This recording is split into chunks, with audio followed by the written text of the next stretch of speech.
4:55, and we found that the fire was confined to the fire was confined in the ceiling, between the ceiling and the roof. Shortly after that, the fire was exposed to oxygen, and the roof collapsed, and the immediate, a matter of fact, we brought into operation our jet lines to extinguish the fire.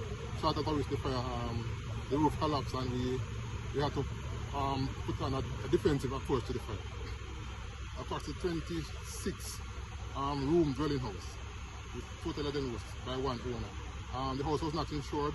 It was a challenge to our team, but we managed to restrict and confine the fire and restrict the fire to the upper floor of the house, which you see the roof collapsed and everything, the entire upper floor was lost with the fire.